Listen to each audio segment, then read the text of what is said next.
السلام علیکم ورحمۃ اللہ وبرکاتہ۔ اعوذ باللہ من الشیطان الرجیم، بسم اللہ الرحمن الرحیم۔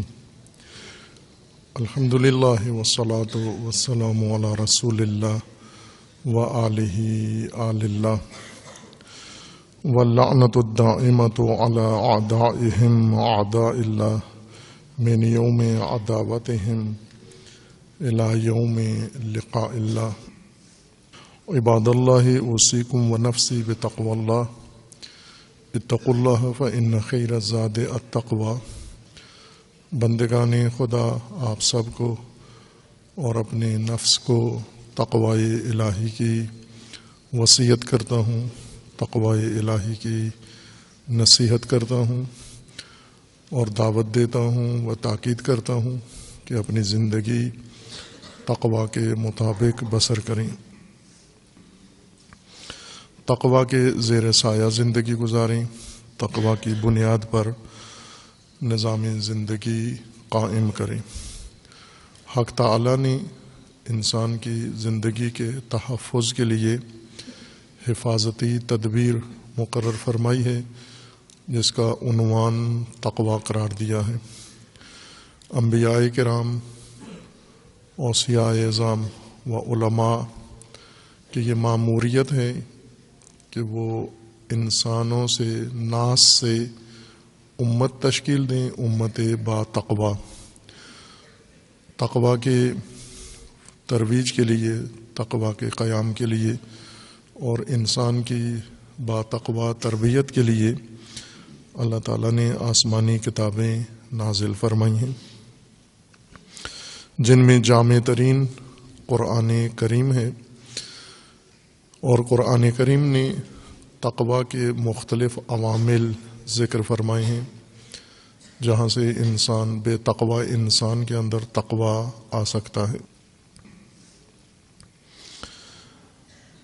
ان موارد میں سے ایک یہ ہے کہ بے تقوی انسان بنتا کیسے ہے، یہ تقوی کہاں پہ ذبح ہوتا ہے، تقوی دفن کہاں ہوتا ہے، انسان کے وجود سے نکل کر کس حرکت اور کس عمل کے ذریعے انسان بے تقوی بن جاتا ہے۔ سورہ مبارکہ انعام میں آیا 68 اور 69 کے اندر حق تعالیٰ نے یہ ذکر فرمایا ہے بندوں کی ہدایت کے لیے کہ خوض کا عمل انسان کے تقوی کا مدفن ہے، مہلکہ ہے، جہاں پر تقوی انسان کا نابود ہو جاتا ہے۔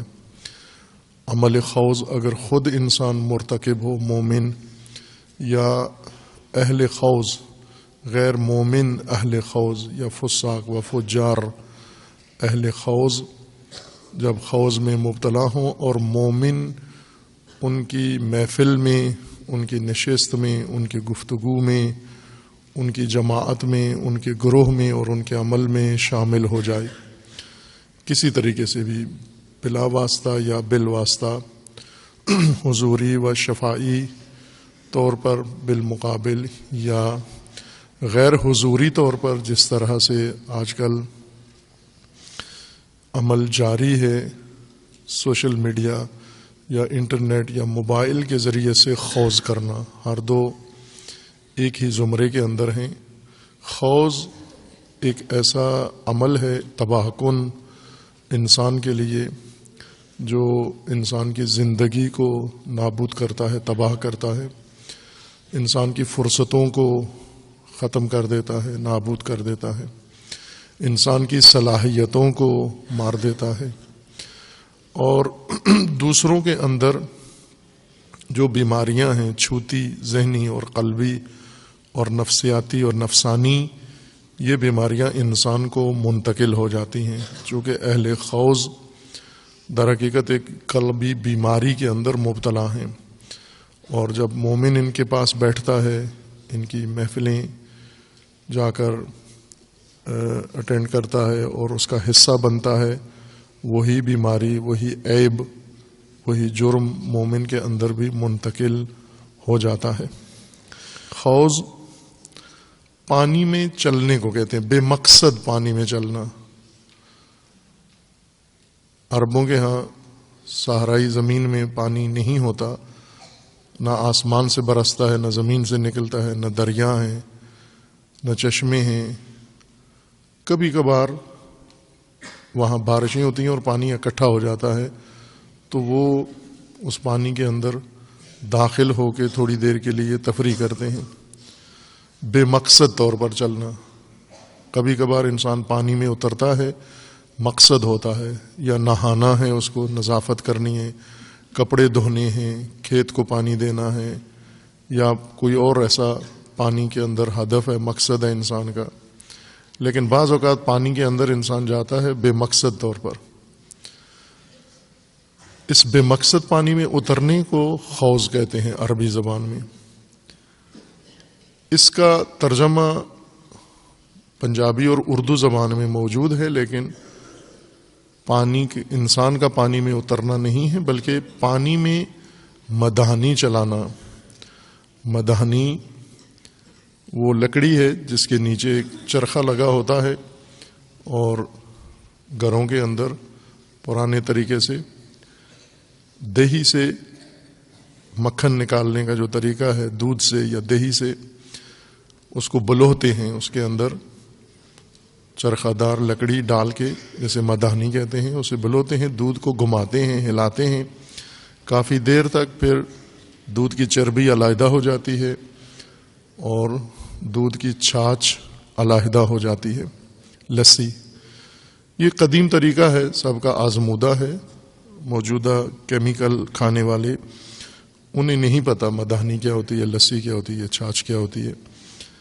انہیں یہ پتہ ہے کہ جوس کیا ہوتا ہے، شربت کیا ہوتا ہے، شیزان کیا ہوتا ہے، پیپسی کیا ہوتا ہے، انہیں ان چیزوں کا پتہ ہے۔ لیکن دودھ سے یا دودھ کو دہی بنا کر، دہی جما کر دودھ کا، اس کو پھر بلوتے ہیں، بعض اوقات کسی مشک میں ڈال کر اس کو ہلاتے ہیں دائیں بائیں، اور بعض اوقات کسی مٹکے ڈولے میں اس کو برتن میں ڈال کے اسے بلوتے ہیں، اس کے اندر ایک چرخے والی مدہانی چلاتے ہیں دائیں بائیں رسی باندھ کے یا ہاتھ سے۔ اس عمل کو مدہانی چلانا کہتے ہیں۔ دودھ میں مدہانی چلائیں تو ایک نتیجہ نکلتا ہے، اور وہ مکھن ہے، گھی ہے، چھاچھ ہے۔ دودھ میں مدہانی چلانا بامقصد ہوتا ہے، فضول کام نہیں ہوتا۔ اس کا ایک محاورہ اردو اور پنجابی دونوں زبانوں میں ہے، پانی میں مدہانی چلانا۔ اگر کوئی انسان پانی کسی برتن میں لے کر اس کے اندر یہی مدہانی چلائے، لکڑی گھمائے اور ساری عمر گھماتا رہے، تو بھی کچھ بھی نہیں نکلے گا پانی سے، چونکہ پانی میں نہ چربی ہے، نہ مکھن ہے، نہ کریم ہے، نہ اسے چھاچھ بنے گی، نہ اسے مکھن نکلے گا، کچھ بھی نہیں نکلے گا۔ صرف انسان کی عمر ضائع ہوگی، اور ایک دیوانے کی طرح، پاگل کی طرح، ایک پاگل انسان لگا ہوا ہے، اپنا قیمتی وقت ایک بے مقصد اور فضول کام میں ضائع کر رہا ہے۔ خوض اسی پانی میں مدہانی چلانے کو کہتے ہیں۔ محاورے کے طور پر یہ لفظ استعمال کیا جاتا ہے، خوض، یعنی جب انسان بے مقصد کاموں میں شامل ہو جائے، مصروف ہو جائے، ایسے بے مقصد بےہودہ کام جن کا کوئی نتیجہ نہیں نکلنا، ایسا مطالعہ شروع کرے بے مقصد جس کا کوئی نتیجہ نہیں ہے، ایسی تالیف شروع کر دے، تحریر جس کا کوئی مقصد نہیں ہے، ایسی گفتگو شروع کر دے جس کا کوئی مقصد نہ ہو، اس کے اندر سے کوئی چیز نہیں نکلنی، فقط خواہشات کا اظہار ہے، احساسات و جذبات کا اظہار ہے، عمر کا ضیاع ہے، وقت کا اتلاف ہے۔ اور خوض کا ایک نتیجہ یہ نکلتا ہے کہ انسان جو واجبات ہیں، فرائض ہیں، ذمہ داریاں ہیں، ان سے بھی محروم رہ جاتا ہے، انہیں انجام نہیں دیتا۔ جیسے آپ دیکھتے ہیں عبادات کے وقت، فرائض کے وقت کچھ لوگ گفتگو میں لگے ہوتے ہیں، باتیں کر رہے ہیں، یا کاریگر طبقہ ہے، انہیں کام سونپا گیا ہے، مستری مزدور ہیں، تعمیرات کر رہے ہیں، وہ کسی جگہ بھی شٹرنگ گو باندھ کے دو مستری بیٹھ کے باتیں کر رہے ہیں، مزدور کسی اور جگہ بیٹھ کے باتیں کر رہے ہیں، وہ چھت کے اوپر بیٹھ کر باتیں کر رہے ہیں۔ جن کا کام مشین چلانا ہے وہ مشینیں روک کے، یا مشین چلتی ہوئی ہے اور گپیں لگا رہے ہیں، ڈرائیور ہیں رکشے روک کے ٹیکسیاں روک کے ایک جرمٹ بنا کے بیٹھ کے باتیں کر رہے ہیں، کسان ہیں کھیتی باڑی چھوڑ کر باتیں کر رہے ہیں، عورتیں ہیں گھریلو کام کاج چھوڑ کر وہ کسی محلے کے گھر میں یا گلی میں بیٹھ جاتی ہیں، باتوں میں مصروف ہیں۔ یہ سب خوض ہیں، یہی خوض جو ہماری روزمرہ کے اکثر اوقات خوض میں گزرتے ہیں، ایسے کاموں میں اور ایسی مصروفیات میں جن کا کوئی نتیجہ نہیں نکلتا۔ یہ گفتگو بھی خوض ہے اور یہ مصروفیت بھی خوض ہے۔ یہ ایک قسم کا خوض یہ ہے کہ انسان جب کوئی گفتگو کرتا ہے تنقیدی نگاہ سے گفتگو کرتا ہے، مثلا کسی منظر کو دیکھتا ہے انسان، کسی مجموعے کو دیکھتا ہے، ادارے کو دیکھتا ہے، مسجد کو دیکھتا ہے انسان، اس میں جا کر نگاہ کرتا ہے تو اس میں چند خوبیاں ہوتی ہیں، چند خامیاں ہوتی ہیں۔ ویسے تو اصطلاح میں عربی لغت کے حساب سے تنقید نقد سے ہے، نون قاف دال، نقد کہتے ہیں سونے کو اور چاندی کو پگھلا کر اس کی کھوٹ دور کرنا اور اس کا خالص حصہ علیحدہ کرنا، اس کو نقد کہتے ہیں۔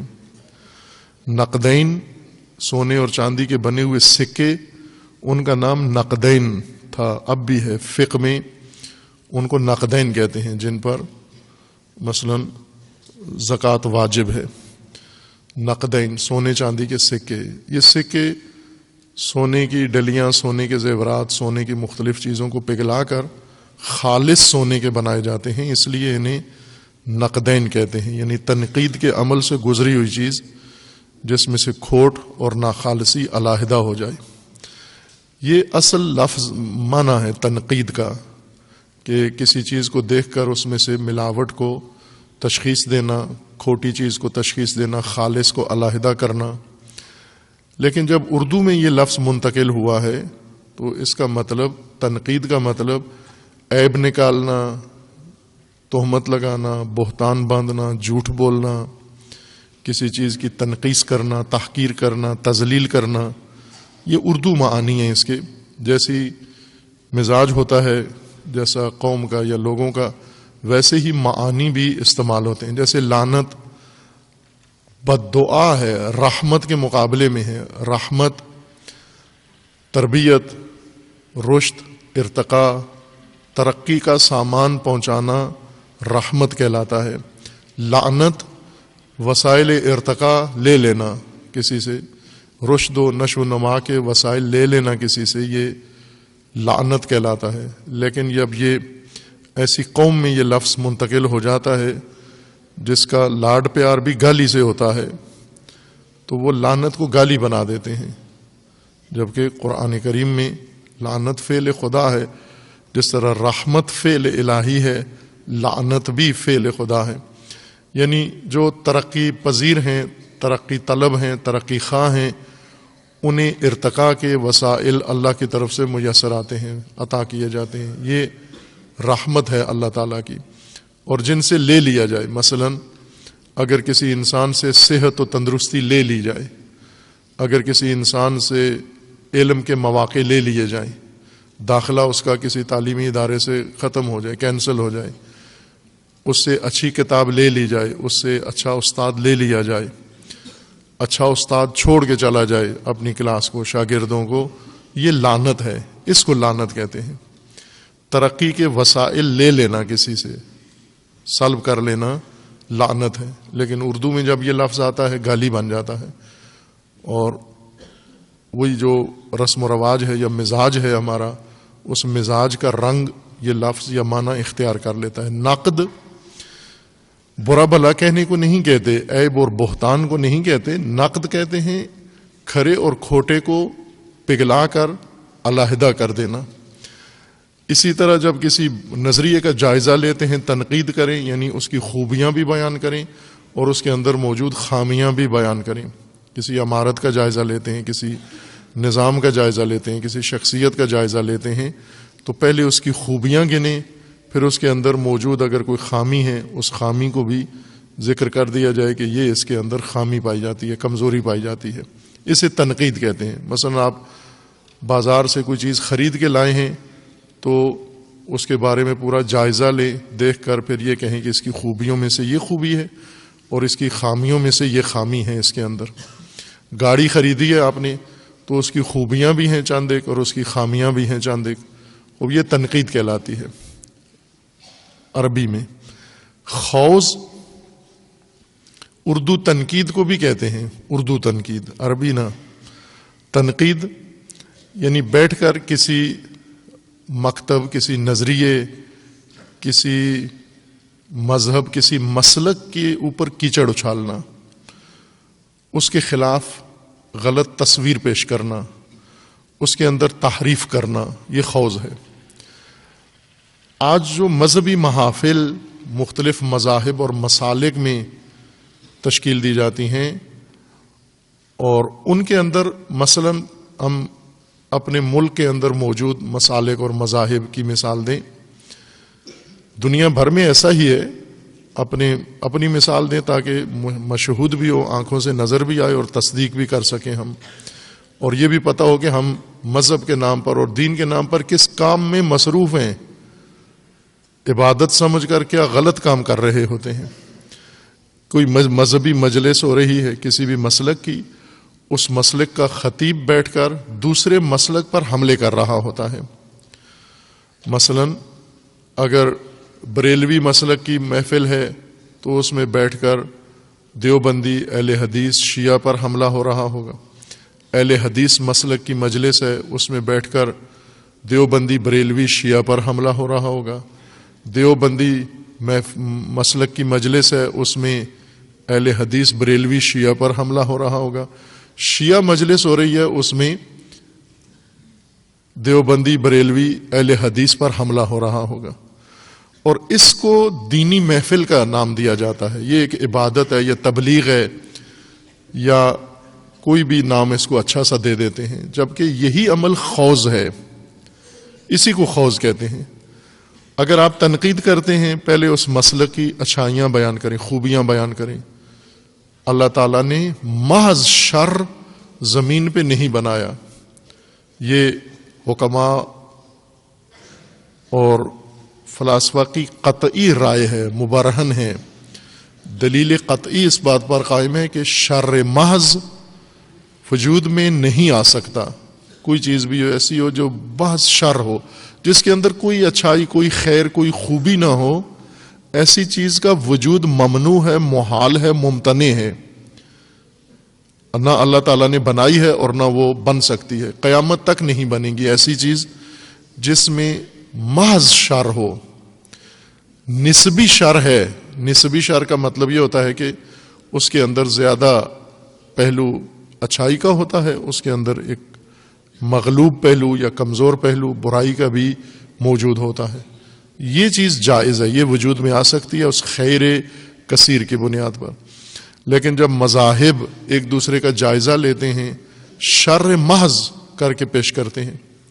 اب آپ تشیع کے بارے میں دیکھ لیں کہ دیگر مسالک کے متعصب اور اہل خوض لوگ یہ جب تشیع کی تصویر بناتے ہیں تو اس کے اندر سے محض انہیں کفر، شرک، تکفیر نظر آتی ہے.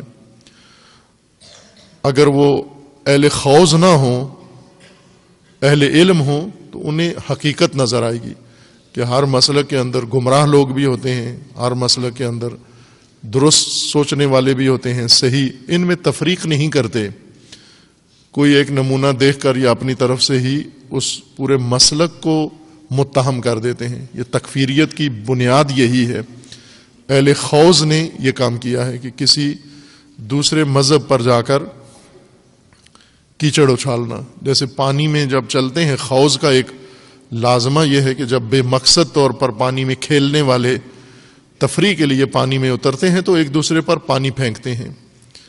دیکھا ہوگا آپ نے، میں نے پہلے مثال بھی دی تھی. خوض اگر دیکھنا ہے، لغوی خوض، تو یہ لاہور کی نہر ہے گرمیوں میں، یہاں پر آپ کو عمل خوض نظر آئے گا کہ اچھے خاصے مصروف لوگ، مثلا اسٹوڈنٹ کلاسیں چھوڑ کے عورتیں گھریلو کام چھوڑ کے، مرد دفتر چھوڑ کے، اپنے کام کاج چھوڑ کے وہ نہر میں آ کے زیادہ وقت وہاں گرمی سے بچنے کے لیے نہر میں آ کے ایک دوسرے پہ پانی بھی پھینک رہے ہوتے ہیں، چھلانگے بھی لگا رہے ہوتے ہیں. خوب یہی کام ہر آدمی کر رہا ہے جو نہر میں نہیں ہے، نہر سے دور اپنے گھر میں، محلے میں ہے. لاہور کے بڑے اچھے امیر نشین محلوں میں ہوں یا غریب نشین محلوں میں ہوں، کراچی میں، فیصل آباد، ملتان، ہر شہر میں ایسے لوگ موجود ہیں. اپنی فیکٹریوں میں ہیں، اپنے اداروں میں ہیں، اپنے مدرسوں مسجدوں میں ہیں، لیکن عمل خوض میں مبتلا ہیں. خوض یعنی ایک دوسرے پر کیچڑ اچھالنا، ایک دوسرے پر پانی پھینکنا، ایک دوسرے کو تحقیر کرنا، ایک دوسرے کی تذلیل کرنا بھی یہ خوض ہے. مدارس میں یہ عادت زیادہ پڑ جاتی ہے.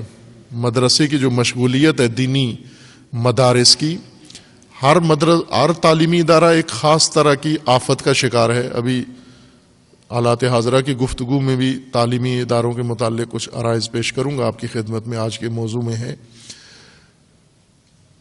لیکن دینی مدارس کی ایک غیر دینی مدارس کی یہ کہ وہاں پر فساد اور طرح کا رائج ہو جاتا ہے اگر اسے کنٹرول نہ کیا جائے. دینی مدارس کے اندر جو قباحتیں پیدا ہوتی ہیں ان میں ایک عمل خوض ہے. عمل خوض یعنی انہیں باقاعدہ تعلیم دی جاتی ہے دوسرے مذاہب پر کیچڑ اچھالنے کے لیے. انہیں تعلیم دی جاتی ہے بے مقصد گفتگو کے لیے. پانی میں مدانی چلانا ان کی تربیت کا حصہ ہوتا ہے کہ آپ سارا دن بیٹھ کر ایک بے نتیجہ موضوع میں لگے رہو اور پھر دوسرے دن پھر آ کے اسی مضمون میں اسی جہت سے شروع کر دو، اسی نقطے سے جہاں بات چھوڑی تھی، پھر دوسرے دن آ کر اسی کو تکرار کرو تو بھی نتیجہ نہیں نکلتا. اسی وجہ سے جو مدارس سے فارغ التحصیل مسالک کے لوگ ہیں، یہ جب انہیں ممبر میسر آتا ہے تو یہ قوم کی ہدایت نہیں کرتے.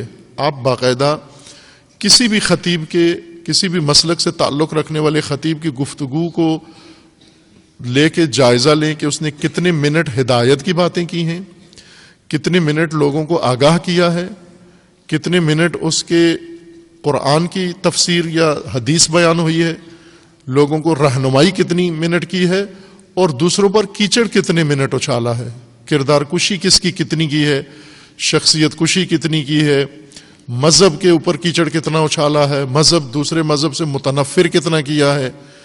اگر آپ ان منٹس کا جائزہ لیں تو بعض اوقات افسوس بھی ہوتا ہے کہ اس پوری گفتگو کے اندر شاید ایک منٹ بھی ہدایت پر یا آگاہی دینے پر نہیں بسر ہوا. ایک مومن نے یہ بات حقیقی بات تھی لیکن انہوں نے جوک کی صورت میں، لطیفے کی صورت میں سنائی. کسی شخص کی تقریر میں بیٹھے ہوئے تھے مجلس میں، اور انہوں نے کہا کہ انہوں نے گھنٹہ ڈیڑھ گھنٹہ مجلس پڑھی ہے اور اس پوری مجلس میں ایک کام کی بات کی ہے انہوں نے، اور وہ کام کی بات یہ تھی کہ انہیں ایک پرچی ملی جس کے اوپر گاڑی کا نمبر لکھا ہوا تھا، اور انہوں نے اعلان کیا کہ یہ گاڑی راستے میں کھڑی ہوئی ہے، ٹریفک بند کی ہوئی ہے، جس کی ہے اس نمبر والی گاڑی وہ آ کر اس گاڑی کو ہٹا لیں یہاں سے.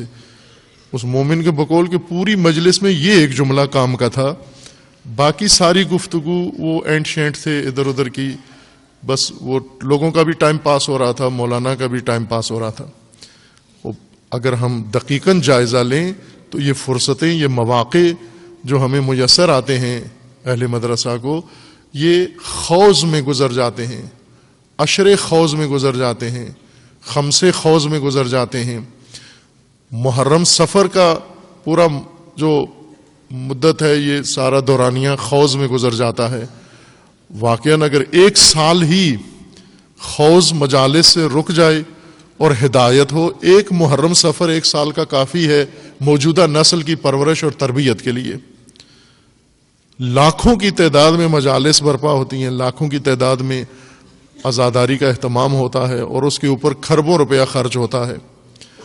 اس کھربوں روپے کے خرچے کے بعد آپ قوم کی آگاہی، قوم کی ہدایت، قوم کا تقوی، قوم کی رشد کا جائزہ لیں تو جہاں سے شروع کیا تھا وہیں پہ کھڑے ہوئے ہیں، یا ممکن ہے ان مجالس کے ذریعے سے اور بدتر حالت ہو گئی ہو ان کی، جبکہ یہی مجالس پوری قوم کی پرورش کے لیے ایک سال کی مجالس کافی ہیں اگر خوض سے پاک ہو جائیں.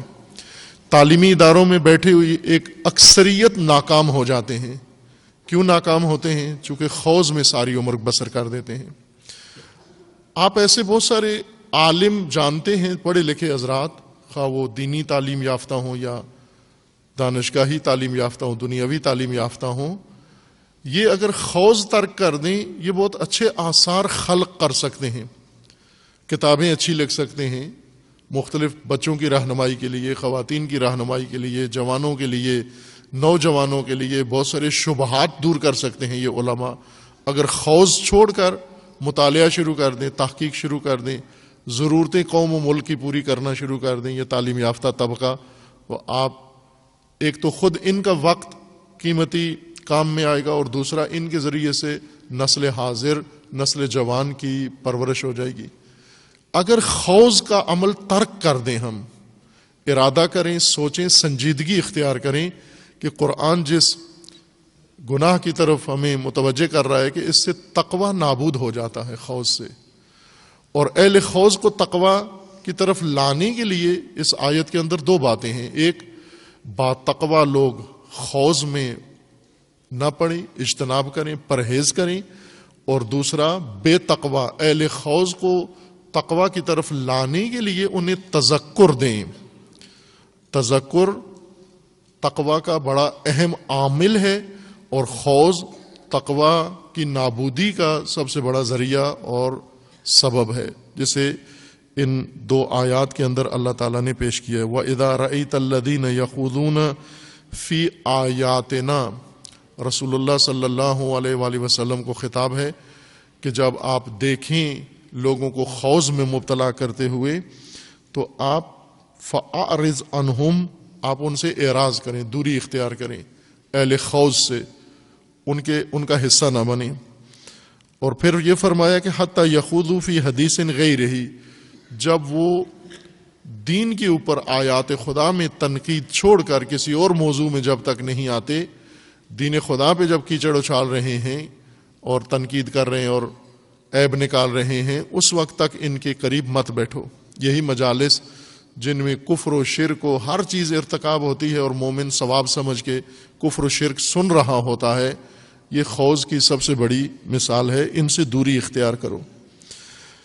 وَإِمَّا يُنْسِيَنَّكَ الشَّيْطَانُ فَلَا تَقْعُدْ بَعْدَ الذِّكْرَىٰ مَعَ الْقَوْمِ الظَّالِمِينَ، اور کبھی شیطان بہکا کے ورغلا کے تمہیں ایسی محفل تک پہنچا دے، ہوتا ہے کبھی شیطان آ کر اس کی کوئی اور تصویر بنا کے تزئین کر کے اس مجلس محفل کو انسان کو لا کے بٹھا دیتا ہے، جو ہی توجہ آئے، دھیان آئے کہ یہ خوض کی محفل ہے، اس قوم ظالم سے فوراً اجتناب کرو۔ فلا تقعد، مت بیٹھو قوم ظالمین کے ساتھ۔ وما علی الذین یتقون من حسابہم من شیء، جو با تقوی ہیں وہ ذمہ دار نہیں ہیں، اہل خوض کے حساب کے اور عمل کے ذمہ دار یہ نہیں ہیں۔ یہ ایک جواز ہے، بعضوں نے اپنے لیے بنایا ہوا ہے غلط محفلوں میں بیٹھنے کے لیے، کہ ہم جاتے ہیں انہیں بچانے کے لیے، ہم جاتے ہیں انہیں روکنے کے لیے، ہم جاتے ہیں ان کی اصلاح کے لیے۔ قرآن کا فرمان ہے کہ ان کی ذمہ داری آپ پر نہیں ہے، اس بہانے سے تم خود جا کے لطف اندوز نہ ہو۔ جس طرح وہ مولانا یورپ میں گئے مجلس پڑھنے کے لیے، وہیں دل لگ گیا ان کا، اور وہاں ایک بہت ہی بری جگہ، معیوب جگہ، جہاں کوئی غیر مسلم بھی حتی باحیا آدمی نہیں جا سکتا، وہ ساحل ہیں، سمندروں کے ساحل، مغربی ممالک میں بالخصوص، بعض مشرقی ممالک میں بھی ہیں لیکن مغربی ممالک میں سمندروں کے کنارے ساحل سب سے بری جگہ اور گندی جگہ ہے، جہاں پر کوئی وہاں کا مقامی بھی باحیا ہو تو نہیں جاتا وہاں۔ مولانا صاحب وہاں نظر آئے، اتفاق سے مقتدی بھی ان کے وہاں پہنچ گئے، وہ اپنی ضرورت کے تحت یہ اپنے کسی عامل کے ساتھ پہنچ گئے کہ ان کو کیوں جانے کی ضرورت پڑی۔ جب مقتدیوں نے دیکھا اپنے امام کو وہاں گھومتے ہوئے ساحل سمندر پر ان برہنہ لوگوں کے اندر، تو ان پر اعتراض کیا کہ آپ یہاں کیسے آ گئے، آپ کیوں آئے؟ تو انہوں نے کہا کہ چونکہ روایات میں نے پڑھا ہے کہ جب ظہور کا وقت قریب ہوگا تو اس کی ایک علامت یہ ہوگی کہ فساد زیادہ ہوگا، تو میں یہاں پر اس لیے آیا ہوں کہ ظہور کی نشانیاں دیکھوں کہ کتنی ہو چکی ہیں اور ظہور کتنا نزدیک ہے. میں اس لیے آیا ہوں. اب یہ دیکھیں، یہ اگرچہ لطیفہ لگتا ہے لیکن اس قسم کے جواز بنائے ہوئے ہیں لوگوں نے گندی جگہ پہ جانے کے لیے، معیوب جگہ پہ جانے کے لیے، گناہ کی جگہ پہ جانے کے لیے، حوض میں شرکت کے لیے، محفل ناپسندیدہ میں جانے کے لیے مختلف لائسنس اپنے لیے خود ہی بنا رکھے ہیں کہ وہاں جانے میں کوئی حرج نہیں ہے، میں تو اچھی نیت سے گیا تھا. قرآن کریم کا فرمان ہے کہ ولا تقعد، ہرگز نہ بیٹھو ان کے ہاں. اور اگر یہ جو جواز بنایا ہوا ہے کہ ہم ان کے ہم ذمہ دار ہیں، وہ کدھر جائیں گے اگر ہم نے انہیں اپنے حال پہ چھوڑ دیا، حوض والوں کو ان کا کیا بنے گا؟ اللہ تعالیٰ کا فرمان ہے وما علی الذین یتقون من حسابہم من شیء، جو با تقوی ہیں ان کی گردن پر اہل حوض کا کوئی حساب نہیں بنتا. ان سے نہیں پوچھا جائے گا کہ آپ جس شہر میں تھے اس میں اہل حوض غلط کام کر رہے تھے تو آپ کیوں نہیں ان میں بیٹھے، آپ سے نہیں پوچھا جائے گا. ولیکن ذکر لعلہم یتقون، البتہ تذکر دینا ضروری ہے، اہل حوض کو دھیان دلانا، توجہ دلانا. کہ ذکرہ کا پہلے ترجمہ کیا ہے، معنی کیا ہے تفسیر. ذکرہ سے مراد فقط گفتگو نہیں ہے بلکہ ان کے شعور میں لانا، ان کے احساس میں یہ بات لانا، ان کے دھیان میں یہ بات لانا تاکہ اس کی غلطی کی طرف متوجہ ہو جائیں. یہ تذکر انہیں با تقوی بنا سکتا ہے. با تقوی پرہیز کریں اہل حوض میں بیٹھنے سے، ان کا تقوی نابود ہو جائے گا. اور بے تقوی کو تقوی میں لانے کے لیے تذکر کے عامل سے استفادہ کریں. وہ چیزیں جو ہم نہیں کرتے، عموماً جب کسی کو بےہودہ کسی کام میں مصروف دیکھتے ہیں، امر بالمعروف نہی عن المنکر، تذکر و تذکار، یہ متروک عمل ہیں، یہ ترک ہو چکے ہیں. کب کے ترک ہو چکے ہیں؟ آپ نہیں دیکھتے علماء بھی امر بالمعروف نہیں کرتے، نہی عن المنکر نہیں کرتے، عوام نہیں کرتے، مومنین نہیں کرتے. علماء کریں تو مومنین سیکھ جاتے ہیں. جو مومن کے پاس ایک دلیل ہوتی ہے. کتنے مومن سگریٹ پیتے ہیں اور جب ان سے پوچھو کیوں پیتے ہیں تو وہ کسی آغا صاحب کا نام بتاتے ہیں کہ آغا صاحب پیتے ہیں. آغا نے کتنے لوگوں کو نشئی بنا دیا ہے. یہ خالی سگریٹ پیتے ہیں آغا صاحب، وہ بھرا ہوا پیتا ہے. اسے کیا معلوم ہے آغا کا سگریٹ کیسا ہے؟ تو وہ سمجھتا ہے شاید وہ بھی یہی سوٹا لگاتے ہیں. نہ کریں آغا صاحبان، یہ کام نہ کریں جس سے مومن کو ترغیب ہوتی ہے، جس سے مومن کو جرأت ہوتی ہے غلط کام کرنے میں. یہ کام نہ کریں. اگر خلوت میں کرتے ہیں تو کم از کم دوسروں کے سامنے نہ کریں، جلوت میں نہ کریں. نسوار نہ کھائیں علماء، سگریٹ نہ پئیں، حقہ نہ پئیں، پان نہ کھائیں، گٹکا نہ کھائیں عوام کے سامنے. خلوت میں اگر کرنا چاہتے ہیں یہ کام بے شک کر لیں. عادت پوری کرنا چاہتے ہیں لوگوں کے سامنے نہ کریں تاکہ ان کو رغبت نہ ملے، جواز نہ ملے ان کو. اسی طرح اہل حوض سے دوری اختیار کریں، ہرگز کسی بہانے سے ان کا حصہ نہ بنے اور انہیں تذکر ضرور دیں. مومنین جہاں پر بھی دیکھو کوئی عمل غلط ہو رہا ہے، منکر ہے، اسے فوراً ٹوکو جا کر. بے شک وہ ناراض ہوگا، وہ مائنڈ کرے گا.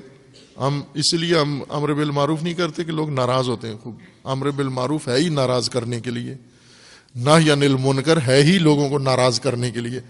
بہت باظرف اعلیٰ ظرف شخص ہوتے ہیں جو خوش ہوتے ہیں اگر انہیں تذکر دیں کہ مثلا نماز کا وقت ہے، وہ باتوں میں لگا ہوا ہے، آپ نے کہہ دیا جی بھائی جان نماز کا وقت ہو گیا ہے، تو وہ شکریہ بھی ادا کرے آپ کا کہ شکریہ آپ نے متوجہ کیا ہے.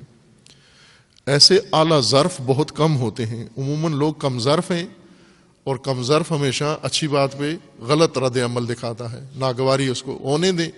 کم ظرف اگر ناراض ہو جائے تو اس میں اللہ کی طرف سے آپ کے لیے اجر ہے. کسی اعلیٰ ظرف کو ناراض نہ کریں. کم ظرف ہوتے ہیں ناراض، ان کی مزاج میں نو کے زبان پہ ناراضگی رکھی ہوتی ہے. مجھے ٹوک دیا، مجھے سب کے سامنے روک دیا، مجھے یہ کر دیا، مجھے تذکر کیوں دیا. آپ دیں قطع نظر اس کے کہ ناراض ہوتے ہیں یا راضی ہوتے ہیں. رضائے خدا ہدف ہو، نہ کہ رضائے ناس. خدمت لوگوں کی کریں، خوشنودی اللہ کی حاصل کریں. ابھی ہم الٹ کام کر رہے ہیں. ہم اللہ کے نام پر لوگوں کی خوشنودی حاصل کرتے ہیں، اللہ بھی ناراض، لوگ بھی ناخوش ہوتے ہیں۔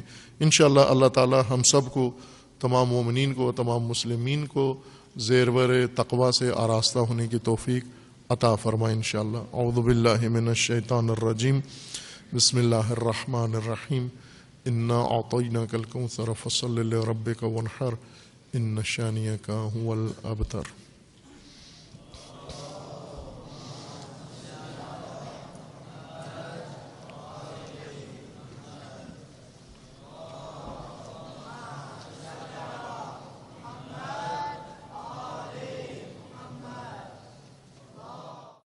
اعوذ باللہ من الشیطان الرجیم، بسم اللہ الرحمن الرحیم، الحمد للہ والصلاة والسلام علی رسول اللہ وآلہ آل اللہ، سیما علی امیر المؤمنین علی ابن ابی طالب علیہ الصلاۃ والسلام، و فاطمۃ الزہرا سیدۃ النساء العالمین، والحسن والحسین سیدی شباب اہل الجنہ، وصبطی الرحمہ، وعلی ابن الحسین، ومحمد ابن علی، وجعفر ابن محمد، وموسیٰ ابن جعفر، وعلی ابن موسیٰ، ومحمد ابن علی، وعلی ابن محمد، والحسن ابن علی، والحجۃ ابن الحسن القائم المنتظر المہدی، حجج اللہ علی عبادہ و امناؤہ فی بلادہ، واللعن علی اعدائہم اجمعین من الآن الی قیام یوم الدین۔ عباد اللہ اوصیکم و نفسی بتقوی اللہ، اتقوا اللہ فإن خیر الزاد التقوی۔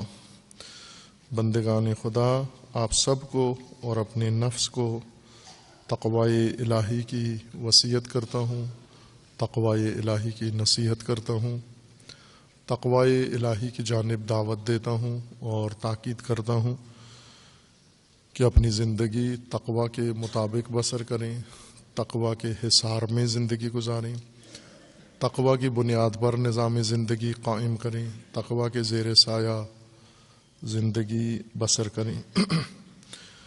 حق تعالی نے تقوی کو حیات انسانی کے تحفظ کے لیے تدبیر کے طور پر مقرر فرمایا ہے، اور اسے نافذ کرنے کے لیے انبیاء کرام، اوصیاء اعظام اور علماء کو مامور فرمایا ہے کہ انسان کی تربیت، تعلیم و پرورش تقوی کے ہمراہ ہو۔ ایسا نہ ہو کہ علماء تعلیم دیں اور تقوی نہ ہونے کی وجہ سے یہ علم بھی غیر محفوظ ہو اور شخص بھی غیر محفوظ۔ ان کو تزکیہ کریں اور تاکہ تحفظ ہو ان کی زندگی کا۔ انسان جو کچھ اللہ کی طرف سے حاصل کرتا ہے اور جو خود عمل کرتا ہے، سعی کرتا ہے، محنت کرتا ہے، کوشش کرتا ہے اور کمالات اوصاف حاصل کرتا ہے، اپنی زندگی کی بنیاد بناتا ہے، اس کو تحفظ بھی چاہیے، اور وہ تقوی کے ذریعے ممکن ہے۔ تقوی کے قیام کے لیے، تقوی کے نظام کی برقراری کے لیے اور امت با تقوی تربیت کرنے کے لیے حق تعالی نے جو اہتمام فرمایا، اس میں اہم ایک ذریعہ نماز جمعہ ہے، ہفتگی اجتماعی عبادت جو معمول کی عبادت سے ہٹ کر ان شرائط کے ساتھ انجام پاتی ہے۔ لیکن یہی تقوی کا منبع اور عامل فروغ تقوی، عامل ترویج تقوی اور عامل امت سازی با تقوی، امت سازی کا یہ عامل خود اپنی مقام پر مشکلات کا شکار ہوا ہے، اور پہلی مشکل اس میں شناخت کے مرحلے میں اور فہم کے مرحلے میں پیش آئی ہے۔ وہ حکم جو قرآن کریم نے بہت ہی صراحت کے ساتھ ذکر فرمایا تھا اور اطلاق کی صورت میں، مطلق صورت میں، کہ قیامت تک یہ فریضہ مومنین کو خطاب کر کے یا ایھا الذین آمنوا اذا نودی للصلاۃ من یوم الجمعۃ فاسعوا الی ذکر اللہ اس لہجے کے ساتھ، صراحت کے ساتھ، بغیر کسی ابہام کے، بغیر کسی تردید و تذبذب کے، بغیر کسی شرط کے ذکر فرمایا تھا، اسے مقام فہم دین میں تردید کا محل قرار دیا گیا۔ اور عرض کیا تھا کہ فہم دین میں زیادہ تر روایات کو دستاویز بنایا گیا ہے، ہر چند روایات میں گنجائش نہیں تھی اس تردید کی جو پیدا ہو چکی ہے، یہ اذہان کی تردید تھی، روایات کے اوپر ٹھونسی گئی ہے، ورنہ قرآن کی طرح، قرآن کریم کی طرح روایات بھی بہت وضاحت اور صراحت کے ساتھ اور فصاحت کے ساتھ وجوب نماز جمعہ کو ذکر فرما رہی ہیں۔ روایات، خصوصاً وہ روایات جن میں امام کا لفظ استعمال ہوا ہے کہ نماز جمعہ امام کے ہمراہ اور امام کی موجودگی میں قائم ہوگا، امام کے بغیر نماز جمعہ قائم نہیں ہو سکتا، اور امام سے مراد یہ ہے کہ امام جماعت، یعنی فرادہ نہیں پڑھ سکتے آپ، اجتماعی نماز ہے، امام کے پیچھے نماز ہوگی۔ امام کون ہوگا؟ جو امام جماعت ہے، آپ ہی میں سے، لوگوں میں سے، مومنین میں سے، جو شرائط رکھتا ہے امام جماعت بننے کی، جس طرح نماز کے دیگر ابواب میں امام کا ذکر ہے، نماز جماعت میں اور دیگر مواقع پر، وہی امام نماز جمعہ میں مراد ہے۔ لیکن کچھ لوگوں کے ذہنوں میں یہ بات آئی ہے کہ امام معصوم مراد ہے اس سے، امام سے، جبکہ کسی ایک روایت میں بھی کوئی قرینہ موجود نہیں ہے کہ اس امام سے مراد امام معصوم، امام حجت اور امام منصوب ہو اللہ تعالیٰ کی جانب سے۔ اس کے متعدد روایات ہیں جن میں سے چند ایک کی طرف اشارہ کیا ہے۔ ایک باب مرحوم صاحب وسائل نے منعقد کیا ہے اسی عنوان کے ساتھ کہ آیا امام سے مراد امام معصوم ہے یا امام جماعت ہے۔ کچھ روایات دوسرے باب کے اندر ہیں اور کچھ روایات علیحدہ باب مستقل انہوں نے قائم کیا ہے۔ دوسرے باب کی ایک روایت آپ کی خدمت میں پیش کی تھی، چھٹی روایت میں بھی اسی کے مشابہ مضمون موجود ہے۔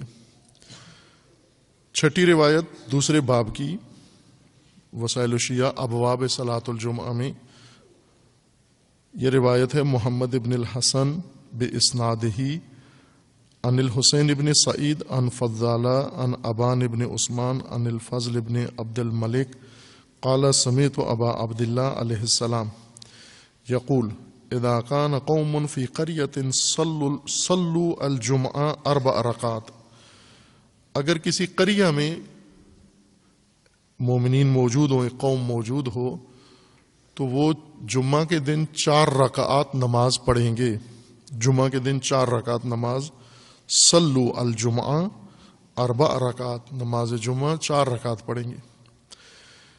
فَإِنْ كَانَ لَهُمْ مَنْ يَخْطُبْ لَهُمْ، اگر انہی کے اندر، انہی میں سے، إِنْ كَانَ لَهُمْ، اسی قریہ کے اندر کوئی ایسا شخص موجود ہے جو خطبہ دے سکے، یخطب لہم، جمعوا اذا كانوا 5 نفر، جب یہ 5 بندے ہو جائیں اس قریہ کے اندر، مومن 5 افراد اگر اس قریہ کے اندر ہوں مومن مکلف، اور انہی میں، ان 5 میں ایک یخطب بھی ہو، ایک شخص خطبہ دینے والا بھی ہو، خطبہ بھی دے سکے باقی شرائط کے ساتھ، یعنی اس کی نماز بھی ٹھیک ہو، نماز جانتا ہو، احکام نماز، واجبات نماز، مستحبات نماز، قرات اس کی ٹھیک ہو، عادل ہو، فاسق فاجر نہ ہو، اپنے آپ کو اس نے گناہوں سے محفوظ رکھا ہوا ہو، لوگ اس پر اعتماد کرتے ہوں، بھروسہ کرتے ہوں، اگر باقی اپنے اعمال کا وہ پابند ہے، شرعی حدود کا، اور خطبہ بھی دے سکتا ہے، یہ اضافی خصوصیت ہے، چونکہ باقی شرائط نماز جماعت کے لیے بھی ہیں کہ عادل ہو امام، امام میں عدالت لازمی ہے، اور فقہی قاعدے کے مطابق امام جماعت کی عدالت یہ ہے کہ وہ کھلے عام گناہ نہ کرتا ہو، کھلے عام سب کے سامنے ترک واجب نہ کرتا ہو، کھلے عام حرام کا مرتکب نہ ہوتا ہو، ناجائز عمل نہ کرتا ہو، لوگوں نے اسے نہ دیکھا ہو کبھی ان حالات میں، تو وہ امام عادل ہے۔ دوسری شرط یہ ہے کہ اسے احکام کا بھی پتہ ہو، احکام نماز و احکام جماعت معلوم ہو، اسے پتہ ہو کہ پہلی رکعت میں کیا پڑھنا ہے، تکبیرۃ الاحرام کیسے کہنا ہے، قرات کیسے کرنی ہے، صحیح تلفظ کے ساتھ وہ پڑھ سکے۔ قاری ہونا ضروری نہیں ہے، یہ جو جس علاقے کے لوگ ہیں جس طرح صحیح پڑھ سکتے ہیں، قادر ہوتے ہیں، وہ امام بن سکتے ہیں۔ لازمی نہیں ہے کہ وہ حتماً مدرسے میں تجوید و قرات پڑھ کر ہی آئے ہوں، باقیوں سے بہتر اگر پڑھ سکتے ہیں تو وہ کر سکتا ہے، امام کی شرائط اس کے اندر موجود ہیں۔ اور جمعہ کے لیے یہ خصوصیت ہے کہ خطبہ بھی دے سکتا ہو، خطبہ بھی پڑھ سکتا ہو، یہ اضافی خصوصیت ہے کہ بعض لوگ عادل ہوتے ہیں لیکن خطبہ نہیں دے سکتے۔ خطبہ یعنی درود و سلام لوگوں کے سامنے کھڑے ہو کر رسول اللہ صلی اللہ علیہ وآلہ وسلم پر اللہ کی حمد و ثنا سب کے سامنے کھڑے ہو کے نہیں کر سکتے، بیٹھ کے خلوت میں مصلی پہ بیٹھ کر دل میں زیر لب تو کر سکتے ہیں، لیکن بالجہر، اب بعض آپ مردوں کو دیکھا ہوگا کہ بالجہر نماز نہیں پڑھتے، شرم سے جرت نہیں ہوتی، مرد بھی عورتوں کی طرح خاموشی سے نماز مغرب بھی پڑھ رہے ہوتے ہیں، نماز عشاء اور صبح جب فرادہ پڑھ رہے ہوتے ہیں تو بالجہر پڑھے مرد، خاموشی سے نماز نہیں ہوتی آپ کی، پڑھتے نہیں، اونچی آواز نہیں نکالتے کہ کوئی سن لے گا کہ میں نماز پڑھ رہا ہوں، یا ممکن ہے کوئی ٹوک دے کہ غلط پڑھ رہے ہو، اونچی آواز میں پڑھیں، اگر غلط پڑھ رہے ہیں اور کسی نے ٹوک دیا تو شکر خدا، نور و نلا نور کے اصلاح کر دی اس نے، اصلاح کے لیے بھی پڑھو، سب کے سامنے پڑھو تاکہ آپ کی اصلاح ہو جائے، اور واجب ہے کہ بالجہر پڑھو۔ لیکن بعض آپ دیکھیں گے اتنے خوفزدہ ہوتے ہیں کہ بالجہر نماز نہیں پڑھتے، عورتوں کی طرح خاموشی سے نماز پڑھ دیتے ہیں۔ اور یہاں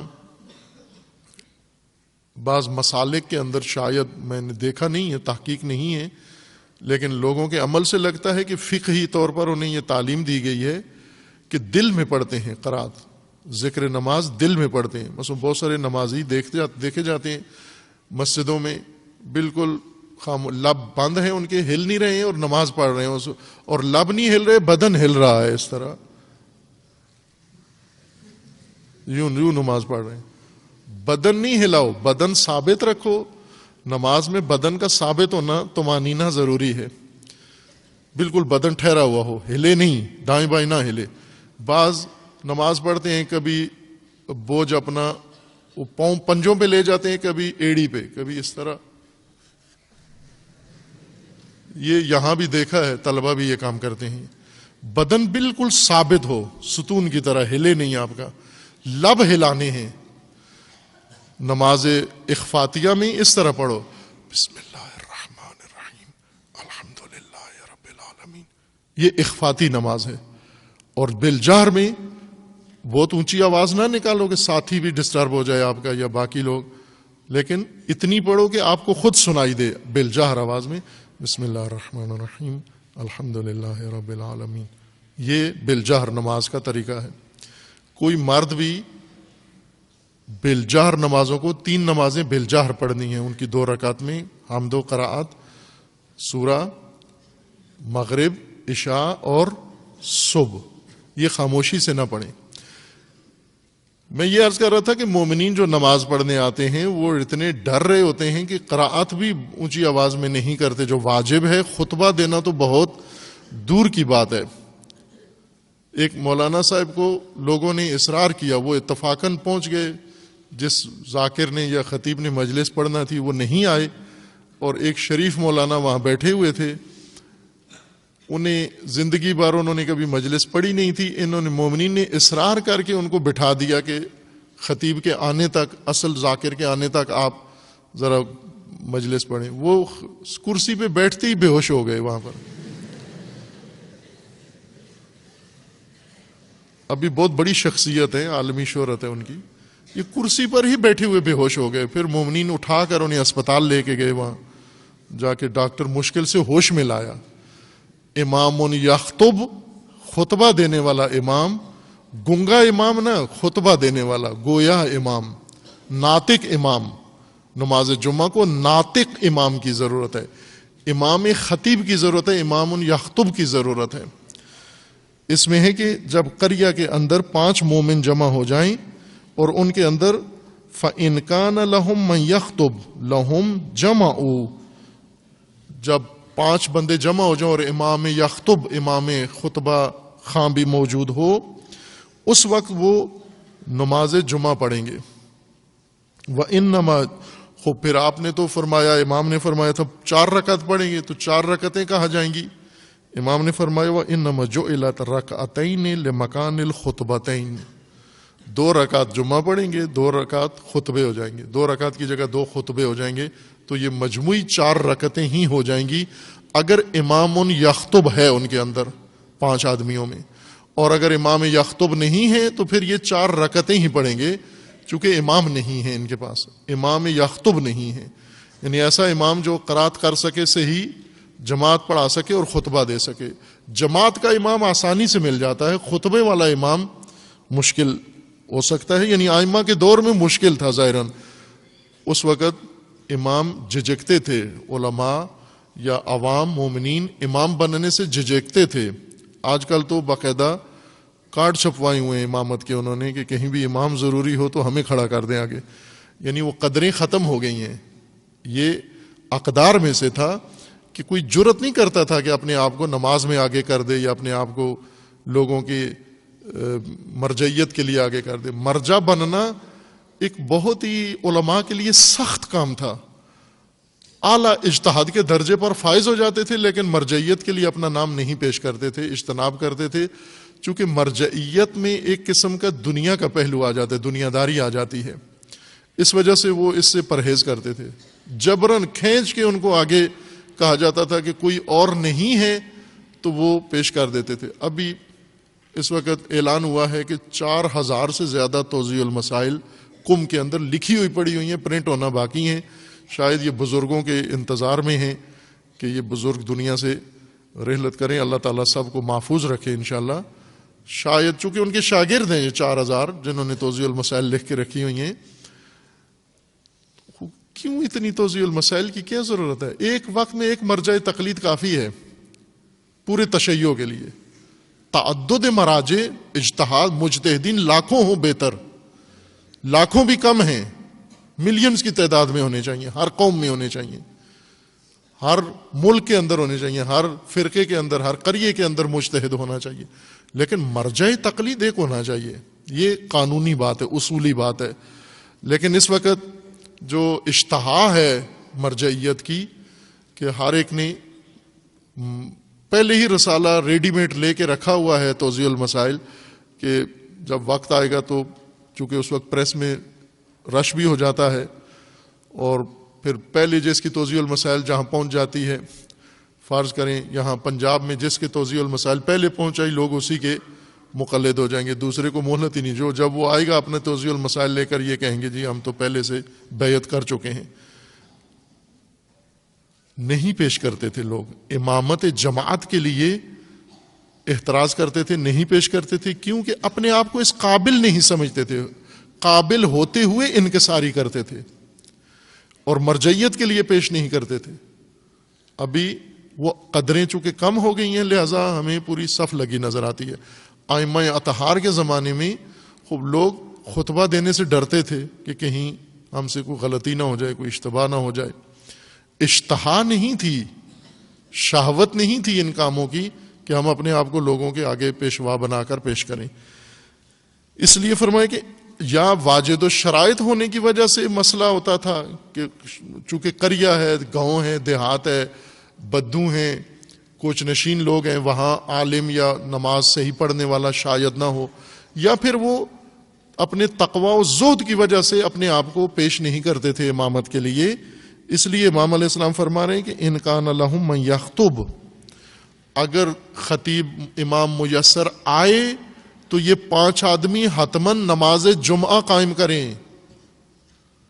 5 مومن جس قریے میں ہوں اور امام خطیب بھی ان کے اندر موجود ہو جو امامت کر سکتا ہو، انہی میں سے جو خطبہ دے سکتا ہو وہ اگر موجود ہو تو یہ حتماً نماز جمعہ قائم کریں، فاصلہ مراعات کرتے ہوئے جو فاصلے کی شرائط رکھی گئی ہیں۔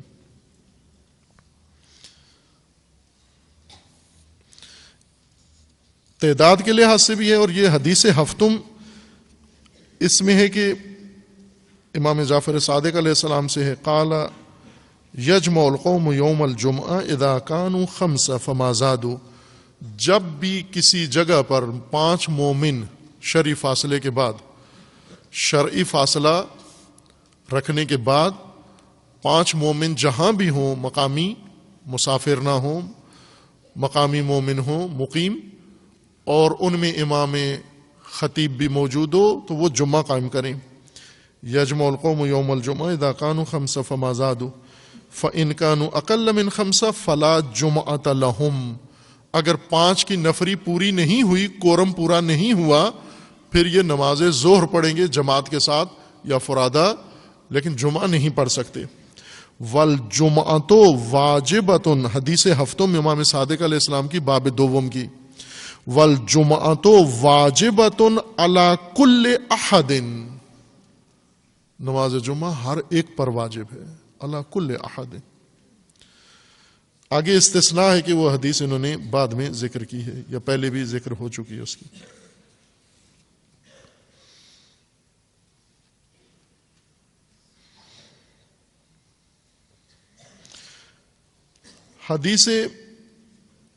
ایک حدیث دیگر بھی ہے، وہ میں یہاں نہیں پڑھتا چونکہ اس کو ذرا وضاحت کی ضرورت ہے، اور وہ وضاحت خطبہ جمعہ سے زیادہ چاہیے، اس کے لیے کسی اور توفیق میں فرصت میں انشاءاللہ وہ حدیث پڑھ دوں گا۔ حدیث دہم میں ہے، یہ بھی امام جعفر صادق علیہ الصلوۃ والسلام سے ہے، قال اذا كانوا 7 یوم الجمعہ فلیصلوا فی جماعۃ، جب 7 آدمی جمعے کے دن اکٹھے ہوں تو انہیں فلیصلوا فی جماعۃ، یہ جماعت کے ساتھ نماز پڑھیں، امام کے پیچھے پڑھیں۔ 7 آدمی بروز جمعہ ظہر کے بجائے جمعہ پڑھیں گے اور جماعت کے ساتھ پڑھیں گے۔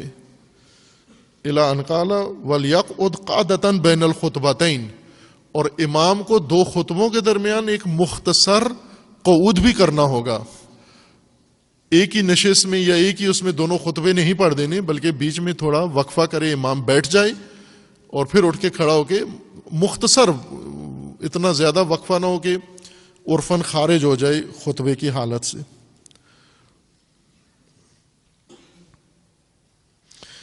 حدیث 11 نمبر حدیث 11 اسی باب کی ہے، وہ بھی یہی مضمون ذکر کر رہی ہے۔ یہ حدیث رسول اللہ صلی اللہ علیہ وآلہ وسلم سے منقول ہے۔ یہ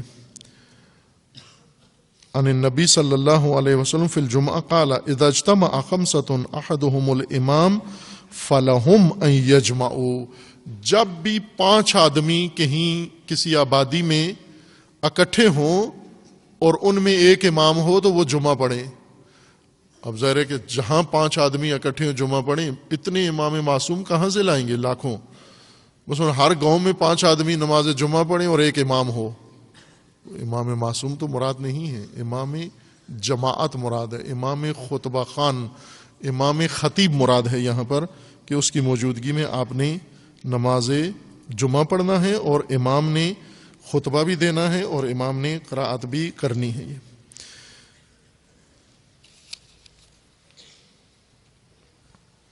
یہ بھی ایک حکم ہے اہل سنت کے اندر ہے کہ چھوٹی آبادیوں میں، چھوٹے گاؤں میں جہاں آبادی کم ہے جمعہ نہیں ہوگا۔ اس قسم کی مشابہ حدیث ہماری بھی موجود ہے، اور یہ باب سوم اسی باب میں ہے، اسے ہم بعد میں ذکر کریں گے کہ جمعہ کہاں ہونا چاہیے۔ آیا دیہاتوں میں، چھوٹی آبادیوں میں اور بادیہ نشین، کوچ نشین لوگ، خانہ بدوشوں کے ہاں جمعہ ہو سکتا ہے یا نہیں ہو سکتا؟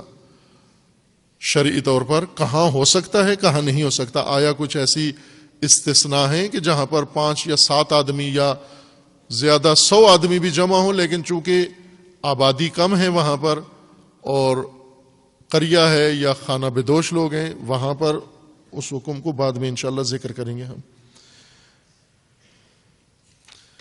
شرعی فاصلے کا بھی ایک مسئلہ ہے. پنجم، باب پنجم اس موضوع میں ہے. عرض کیا تھا آپ کی خدمت میں کہ صاحب وسائل محدثین میں سے ہیں. محدثین ان کا طریقہ یہ ہے کہ وہ اپنا فتویٰ حدیث ہی کی صورت میں پیش کرتے ہیں. جس طرح مرحوم شیخ صدوق رحمۃ اللہ علیہ ہیں، ان کی کتاب ہے من لا یحضرہ الفقیہ، یعنی یہ کتاب ان لوگوں کے لیے ہے جن کے ہاں فقیہ موجود نہ ہو، تو یہ کتاب فقیہ کا کام کرے گی. یعنی توضیح المسائل ہے، ان کے فتاویٰ کی کتاب ہے، اور اس توضیح المسائل میں تمام روایات ہیں. اسناد انہوں نے نہیں ذکر کی من لا یحضر میں، اسناد کو حذف کر کے متن حدیث ذکر کر دیا ہے بجائے فتویٰ. یہی ان کے فتاویٰ ہیں. یہ داب و روش و سیرت و سنت محدثین ہے. صاحب وسائل چونکہ محدثین میں سے ہیں، اس لیے یہ وسائل الشیعہ ان کے فتاویٰ کی کتاب ہے. اور جس باب کی احادیث ہیں، متعدد احادیث ہیں، متعارض احادیث بھی ہیں ایک باب کے اندر، انہوں نے ان احادیث سے جو خود سمجھا ہے اسے باب کا عنوان قرار دیا ہے، اور یہی ان کا فتویٰ سمجھا جاتا ہے.